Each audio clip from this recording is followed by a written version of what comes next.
Welcome to the Randy Report. I'm Randy Slovacek, your host. I'm also the writer and editor of therandyreport.com, where you can find me every single day on the internet following the daily news cycle in terms of politics, pop culture, and entertainment news of interest to the LGBTQ community.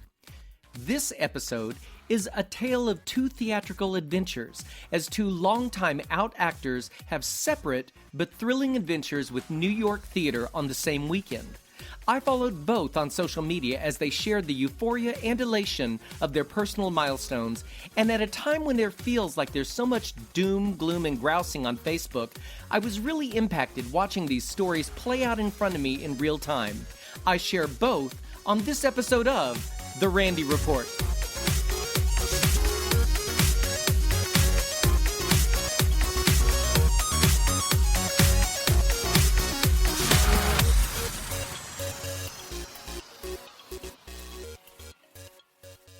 Recently, I watched as two Facebook friends who don't know each other share joyous personal adventures with us on social media. The first, Stephen Blackwell, I met and directed last year in a production of Victor Victoria in Palm Springs. As his 50th birthday approached, Stephen recently made the decision to venture forth to the Big Bad Apple for the first time and see his first productions on the Great White Way. The other gentleman, Ed Dixon, has enjoyed a long, successful career on Broadway, off-Broadway, and beyond. He's an actor, playwright, composer, and author, and after more than 4 decades of great work, he was honored this season by the Drama Desk Awards for his latest project. On the same weekend, Stephen was experiencing New York theater for the first time. Both were euphoric highs to follow and read about.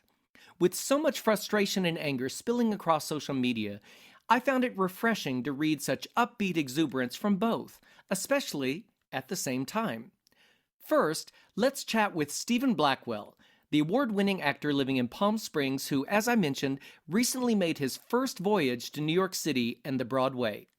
Stephen Blackwell, it's Randy Slovacek. Hey, how are you? So good to hear your voice. I wanted to talk to you about your recent trip to New York City because your posts on Facebook were so infectious and enthusiastic and just so filled with joy. And I know you did this for yourself. Oh, nice to hear. You did this for yourself as a 50th birthday. By the way, congratulations on turning 50. I'm not giving anything away. You look awesome. Thank you. Feel good. The thing that struck me, in addition to it was just so joyful, your posts. And in this day and age, when people are on Facebook and you see a lot of ranting, and God knows we all rant and rave these days politically about some things that are going on. I also appreciate your passions politically, by the way. I watched you enjoy this thing for yourself. In part, I was so interested in sharing this with my listeners because when I turned 50, I'm 53, I turned 53 years ago, and I did something for me for my 50th birthday, and it was all about me doing something for me. And there seems to be something about turning 50 and doing something for ourselves. Right. I had planned this a few years back, and then I think it was 4 years ago when Book of Mormon was the big hot ticket on Broadway, and last minute had to cancel due to financial reasons. So the last couple of years, I'm like, I'm going to do it this year. I'm going to do it this year. But I kept waiting to find someone to go with because I didn't want to do it alone. So I was nervous about being in the big city and wanted to go with someone that maybe had done it before. But as I approached 50, I was like, screw it. I'm doing it myself. I'm going to have fun. And it'll be easier probably to get tickets being alone, and I'm just going to do it. I just love that every now and then, as adults, we do things for ourselves, and we do this thing that we've always wanted to do. So a few things I want to ask you about this, because I realize I lived in New York for so long, and I was an actor on Broadway myself, but I got used to living there, and so I don't think about things that people coming to New York City for the first time might have to research or explore or think, or what their impressions would be. Sure. So first of all, what were your plans? Were there specific things you knew you wanted to see or do? Did you make a list? Yes. Being that I had planned it before, and I actually had a ticket to see Book of Mormon through a friend, and I was able to get the cast member price because his husband was like the assistant costumer or something like that. So that I said, all right, since I couldn't do it before, definitely have to do that first. And then my second choice was to see Lion King because I lived in LA for almost 10 years and it played at the Pantages Theater when it was on tour for almost a year, I believe, and I never got to see it. So I was like, I have to see that. And then I just kind of asked around. In the days of social media, I asked a lot on Facebook, like what shows would people recommend, and everyone was suggesting Waitress or Beautiful, and was going back and forth. And due to cost, Beautiful was cheaper than Waitress because Sarah Bareilles had just gone back to it, so the prices skyrocketed. Oh, and then Anastasia was always one of my favorite, I would say it's my favorite animated non-Disney movie musical. And since that, I hadn't even heard about that until I started researching shows. And I saw that, and I said, "Oh my God, I have to see that." So that's how I chose those four. Now, Ramin Karimloo is one of my favorite Broadway actors, period, who's the star of Anastasia, the male lead. And so I'm very envious that you have gotten to see the show. I plan on seeing it my next trip because I hear just wonderful things about it. It was amazing, yeah. The one thing I noticed was very interesting, and being by myself and observing a lot of people, which I love people watching, was the different crowds at each different show. And Anastasia was definitely more popular with the millennials, all the young 20-year-olds, and they were all going out. And it struck me as odd. I thought, how would they even know this show? Because I was a kid when this came out. And then I actually was sitting next to a girl who was by herself, and she was kind of humming along to some of the songs. So at intermission, I said, I've got to ask you a question. I said, how is it that you know these shows? You look too young to remember this. And she replied, oh, I was 8 years old when it came out. So then that made me feel my age. And I was like, oh, okay, I was probably in my 20s when it came out, or 30s, so I could see that. And I actually hung out by the stage door, hoping to see Dimitri and some of the other characters who were coming out very, very slowly. Yeah. All the girls were had their programs out, and some boys as well too, but it was definitely very popular with the millennial crowd. It's funny that you mentioned that. I remember that waiting that first time. I'm like, God, why are they taking so long? Don't they know we want to get their autograph? Gosh, what takes so long? And I should mention to the listening audience that you're an actor, a very talented actor yourself. Mm-hmm. So you actually come to the table with a very educated view on all of this. So you actually understand what it takes to get out of costume and all that. I was like, they're getting out of makeup, they're getting out of costume, they're probably talking about their next performance, they're chatting with each other. Maybe they got family backstage, But especially for Anastasia, I noticed they came out almost in increments of one at a time, 20 minutes apart or so. And then the young Anastasia came out, and so professional for a 6-year-old or 7. I don't know how old she was, but she was very young. And then finally the male older lead, I forget his name, came out. And at that point I had a friend texting me to meet up with me. I'm like, all right, I'll go. So. I mentioned the fact that you're an actor also, and you've been very active for many years as an actor. So seeing your first shows on Broadway, was there anything that struck you that was a surprise or different, or did you go, oh, that wasn't what I thought, or wow, this was cool? What were your thoughts? What I posted this on Facebook after a few days of processing the whole week. What blew me away the most, and this is not to say that I wasn't blown away by any of the performances, because I definitely had some of my favorites as well, but working both backstage and on stage, I was blown away with watching the set changes. And that may sound strange, but especially in Beautiful, some of the set pieces, whether they were a desk or a wall or a couch, they would literally just go on stage by themselves, like they were being piloted by a remote control or something. And I didn't see tracks, and then sometimes an actor would actually sit on it to exit. And I never once saw a stagehand in black. And I know some people would say, well, it's because they're in black, but I was pretty close for several of these shows. I never once saw anyone helping with a set change, and I saw a few actors put something up or whatever as part of the change, but that was one of the things that really, really made me realize, okay, yeah, I'm at a Broadway show versus, I'm not off-Broadway show or community theater. But that was what really impressed me the most. And also how they enhanced some of especially in Anastasia, they used a lot of film and slides to help with scenery. As a scene on board where they're on board the train, and they had film footage of trees, going by and all that. So you definitely got a sense that they were on a moving vehicle, which was really remarkable. Projections are really big on Broadway right now, aren't they? In terms of scenery and. Yeah. And they even used a little bit of one in The Lion King, where during the stampede scene, you would see all these wildebeest rolling over and over and over That's again. just amazing. Isn't it Yeah. gorgeous? I literally got teary-eyed right from the very beginning because that show is just so beautiful to watch. And I thought to myself, I can't believe I'm getting emotional over seeing a giraffe and a zebra. I think you can't, especially that in the opening of Lion King, if you haven't experienced it in the theater, the animals coming down the aisles and coming out on stage, and it Yeah. really is emotional, isn't it? Yeah, it really is. In fact, there was a lady sitting next to me, and I believe she sounded like she was a local. She said, "Oh, I've been told that as soon as the lights go out, turn around and look to the back." And I've seen it when they performed at the Tonys, and I said, "Oh, yeah, I suspect that's because that's where they make their entrances." When people go to Broadway and view theater, one of the things that everybody has to face is how expensive the tickets are. And a lot of Yeah. really intrepid theater goers figure out, a lot of people know you can wait in line at TKTS in Times Square and you can get half price tickets, or now sometimes they have 60% or 40% or blah, blah, blah. Did you utilize anything to save money? It looked like you had Oh, yeah. awesome tickets on Facebook. I So did. can you share with how you did that? Yes, when I planned the trip before, I had been recommended to check out TKTS. So I've had that on my smartphone for the last 4 years or so. And part of me did want to try that just about because that to me is part of the excitement of waiting in line and seeing what ticket you can get discounted and all that.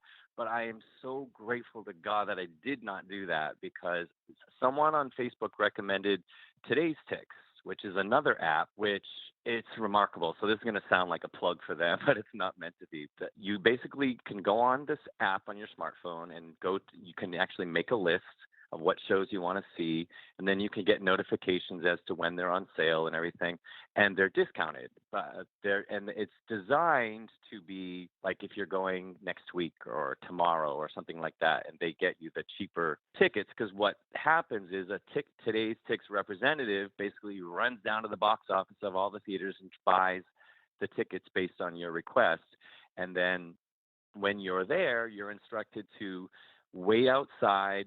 And they usually tell you it's usually to the left or to the right of the marquee or the box office. They say, don't wait in line. And they meet you and they're in a red shirt. And you say, hi, my name is Stephen Blackwell or so. And they hand you your ticket. So you don't even wait in line at the back box office? You don't wait. Wow. You don't wait in line at all. You have to get in line once. And they don't get there until a half hour before the lobby opens. So all these people are waiting in line anyway, so it wouldn't help you for them to be there any sooner because then you'd have to wait in line anyway. But then you just get in line with everyone else and you have your little red envelope with your ticket in it. But what's really cool is, and I can see why some people would see this as a drawback, you can't actually select your seat, but it's broken down by whether you want orchestra seats or mezzanine. And then if you want orchestra seats, it's one price. If you want orchestra front, it's one price. If you want orchestra left or right, and that's what I did. I paid a little more for Lion King because I wanted dead center, and I was shocked how close I was. Literally like 6 rows away from the stage, dead center. Wow. It was amazing. It was, and for the little bit of extra money that I paid for being front and center versus off to the left or right, it was so worth it. And even the other shows I picked, all of them I picked orchestra seats, and left or right, you're still really, really close. I think, Anastasia, you were 4th row or something. Yeah, it was pretty close. I mean, you were. Yeah, I see. You took a picture of the before the show started, and it just looked like an incredible seat. Yeah, I was like 4 rows back, off to the left side, and yeah, I couldn't have asked for a better seat unless I was in the middle. But it was so worth it. The only drawback is they don't. If you're going to see the big numbers like Hello Dolly or Hamilton or Dear Evan Hansen, those are not, unfortunately, covered. Those are harder to get. And on many instances, since you're only allowed to get tickets on Today's Tix 30 days in advance, they're unavailable. So if you are going to New York to see Bette Midler and Hello Dolly, that is probably not going to work for you. So you'll have to do Today's Tix or Ticketmaster or go to the theater itself. But, I was going to just experience New York, and these shows I wanted to see, I didn't mind that they weren't brand new. Although Anastasia, I believe, is only been running a year, and there is not even, just a few months. the woman that plays the grandmother is up for a Tony Award, so I'm rooting Yes. for her. Yes. And so did you get to see everything you wanted to see? Did you fulfill Yeah. the whole list that you made? Yeah, there was at one point I could have gone. Beautiful I saw in the Sunday matinee show, and I noticed most of the theaters did not do a Sunday evening show. But then I noticed Chicago was, and I thought, well, I could go see Chicago, but I was so exhausted by then anyway, and I was like, no, I think I'm good. And after having such an emotional and incredible experience with Beautiful, I was like, no, I'm done. I don't want to. Nothing can top that, so Yeah. I'm done. And I just kind of mellowed out Sunday night. I think you're wise with that because can I add one tip that I find even for me when I do go to New York myself and I'm going to see shows and I'm catching up with friends, in a short amount of time, it kind of does take something out of you in a good way. Sitting in a theater seeing 4 shows in 3 days, that's a lot of emotional journeying, in my opinion. It was. Sometimes I go to New York and think, oh, I have to see everything. I have to see everything. And after about 3 shows, and maybe this seems to be what you're saying is like, you kind of want to go, okay, I need to process all of what I've just seen. Yeah. I wanted to do more Sunday afternoon. I made plans tentatively. I didn't plan on meeting up with anyone or anything, but although I did have a friend that wanted to go to this fabulous piano bar again that I had gone to the night before, and I was like, you know what? I'm exhausted. I'm emotionally drained. I'm going to go walk around Times Square a little bit, maybe grab a slice of pizza, and then just relax in my room. So it was fine. And then Monday, I was kind of feeling the same way, like feeling depressed that I was leaving, but it wasn't a sad depressed. It was just, I don't know. It's just emotional, I guess. I think it's an awesome thing, especially being an actor, someone who really appreciates theater, to make that first trip and to experience all of that. Yeah, I almost want to say, I know it's fun to have a playmate on a trip, but to do it on your own, you kind of got to have it all of the moments to yourself. Yeah. Be in your own moment. I would like to do it again with a friend or Of course. a significant other or something. But I think for my first time, and because it was kind of a pivotal birthday year and all that, I was completely happy with doing it by myself.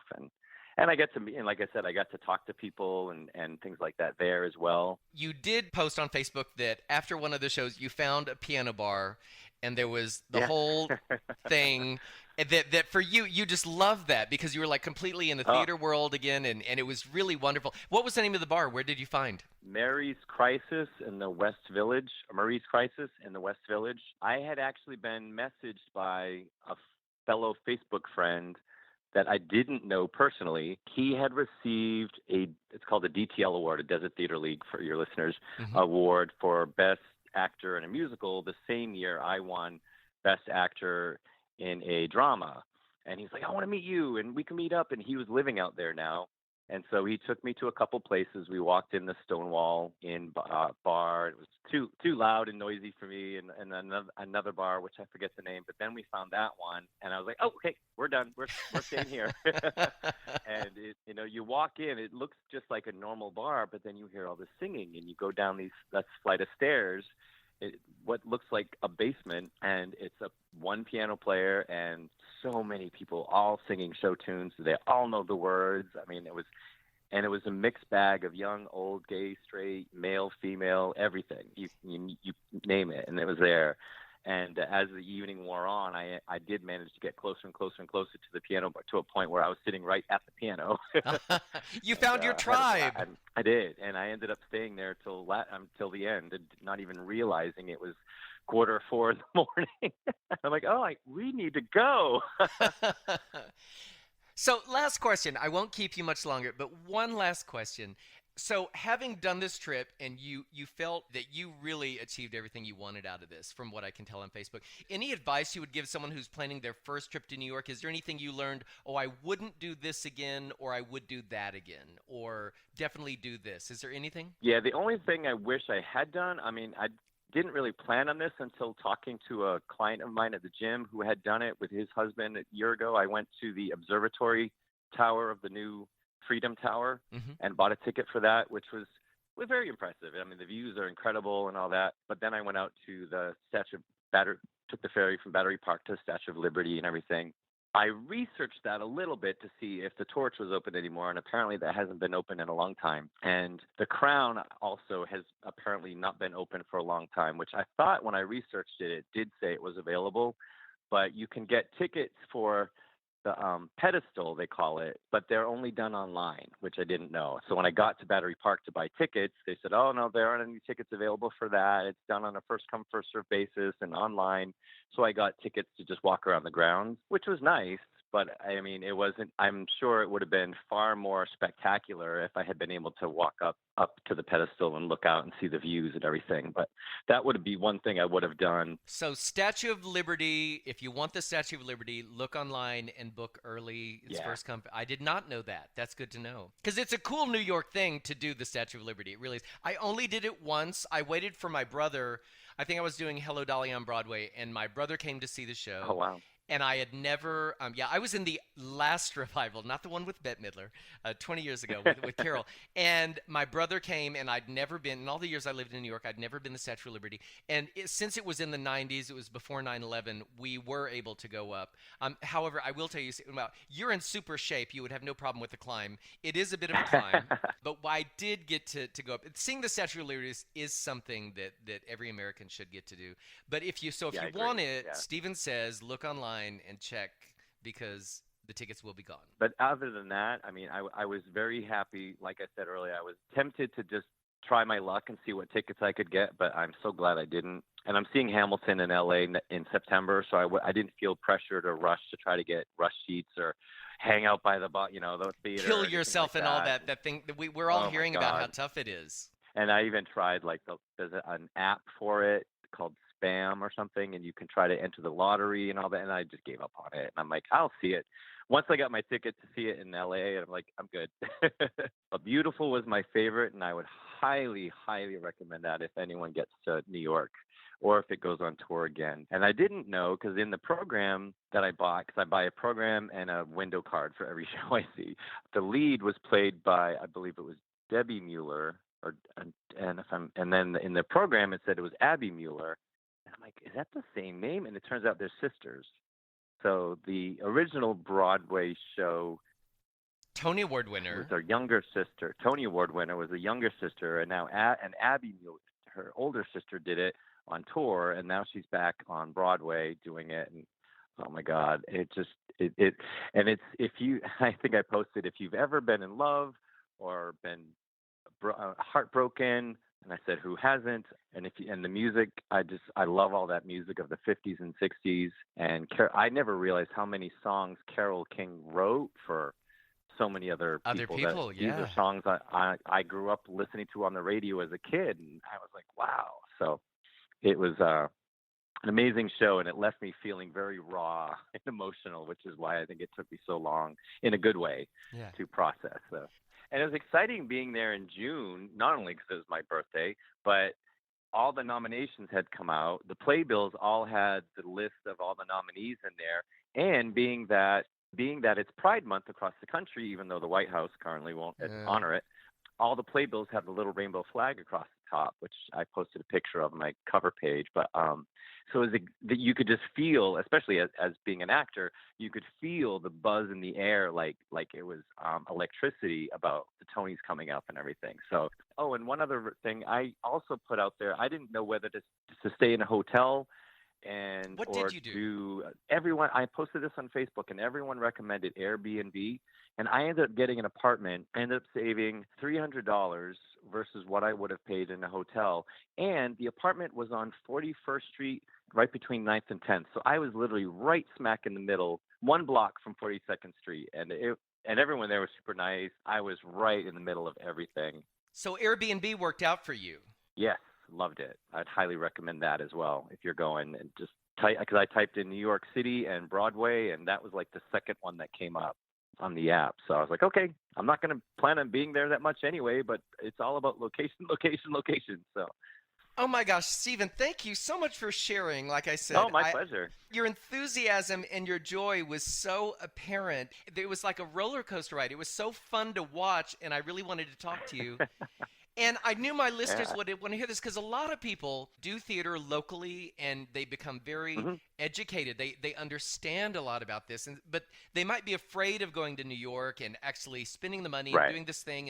And I just thought people need to hear you can do this. You can do it without killing yourself financially and Yeah. having a great time. Mhm. And just your whole trip was very inspiring to me. So I wanted to share it and also say happy 50th. Thank you. And I did have several friends back here in Palm Springs, like commenting along with me. And one friend of mine said, "I feel like I need a vacation from your vacation now." And happy 50th. Thank you so much. Nice hearing from you. Thank you, Stephen. And happening in the same city on the same weekend, veteran Broadway actor and playwright Ed Dixon won this year's Drama Desk Award for Outstanding Solo Performance for his new one-man play, Georgie, My Adventures with George Rose. I've interviewed Ed twice. A few years ago regarding his fab memoir, Secrets of a Life on Stage and Off, which chronicled his over 4 decades-long career on Broadway. He has worked with everyone from Busby Berkeley to Ruby Keeler to Leonard Bernstein to Anne Margaret to Kevin Spacey to Tony Danza to Kathy Lee Gifford and Stephen Sondheim and everyone in between. That was one of my favorite interviews I ever did. I really encourage you to check it out in my previous podcasts. Much fun. So when I saw his new play arrived off Broadway this season to, no surprise, rave reviews, I knew we had to chat again, which we did a couple of months ago. Here's just a few highlights from that episode of the Randy Report. It's like Christmas getting to speak with Ed Dixon. I love it. Oh, thank you, Randy. I so enjoyed our last chat, and I'm so excited about this, and what an exciting time this is. Holy cow. Well, it is, and I have to tell you, I was doing research in advance of this, and the reviews for this show, you must just be over the moon. I mean, it's well deserved. I know it is. It's so exciting, but it's tempered by the fact that doing this every day is so daunting. And it's just you. Yes, I play, I don't know, 35 characters. It's 90 minutes, and on Saturday I do it twice, and then I come back for a matinee on Sunday. I spent the whole day Monday in bed until the show, and the whole day Tuesday in bed until the show. I read all the reviews, and I've been researching this, and I've been seeing people share it on Facebook, the reviews, and it's just magnificent how this has been received. And I'm so excited for you that this has happened. It's certainly not your first taste of success. You've had a wonderful, awesome career, but I think it was the Huffington Post that ended saying something to the effect that, you know, you've done fabulous things before, but this is just taking everything to a new height in terms of writing and performance. So I'm so thrilled for you. I can't tell you. Well, if I may, the last line of that, something I'll never forget. It says, "But Georgie is a masterpiece." That's I it. mean, that's the kind of thing you really want someone to say. Let me tell you, the opening night of Georgie, the party was at Sardi's. Now, I've been in show business since 1968, and none of the Broadway shows, I think there have been 15 of them, have had opening night parties at Sardi's. And I finally had an opening night at Sardi's, and it was my play. You can't imagine what that was like for me after all these years. Let me tell you, I was walking there, and a big sign for Georgie popped up on the bus stop as I passed. Then I get to Sardi's, and the window poster is Georgie in the front of Sardi's. Then I get inside, and the maitre d' says, "Oh, wait here, Mr. Dixon." And he had me hold there until they were ready upstairs. I come up the stairs. There's a giant picture of me and a giant picture of George, and I turn the corner, and the entire restaurant bursts into applause. I mean, come on. Fast forward a couple of months later to this year's Drama Desk Awards and his big, big win. Via Facebook, Ed shared so many moments of utter joy and elation, I felt swept away in his adventure. As many know, the Drama Desk Awards are the only major New York City theater honors for which productions on Broadway, off-Broadway, and off-Broadway compete against each other in the same category and are voted on by New York City theater critics, editors, reporters, and publishers. Here's his acceptance speech for Georgie. Ed Dixon, Georgie, My Adventures with George Rose.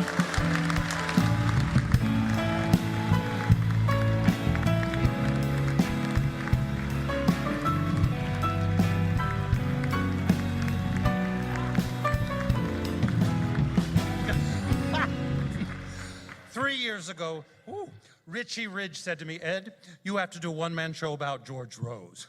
Cut to the Sharon Playhouse Developmental Workshop, and then my dear friend Eric Schaefer came on board.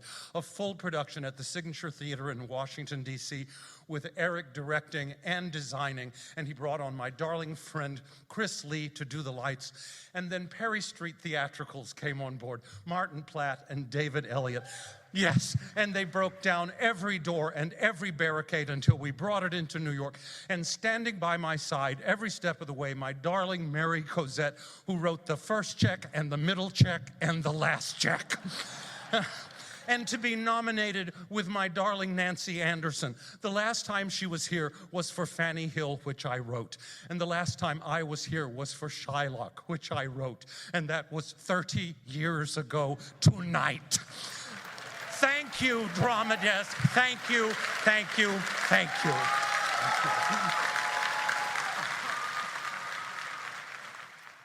As I mentioned earlier, there's so much strife, angst, and anger around these days. And I was struck by these two simultaneous, awesome theatrical adventures, both so impactful to each gentleman.